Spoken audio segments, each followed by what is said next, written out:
రాజకుమారి విజయానికి నువ్వుండాల్సింది రాజభవనంలో. నా రాఘవ ఎక్కడుంటే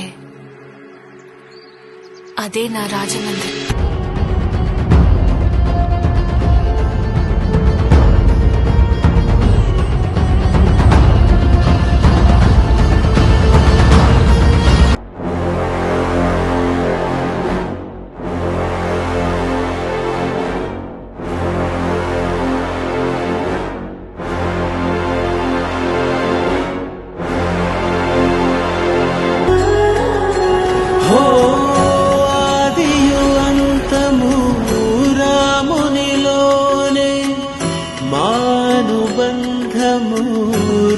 రామునితోనే ఆప్తుడు బంధువు అన్నియుతానే అలకలు పలుకులు అతనితోనే సీతారా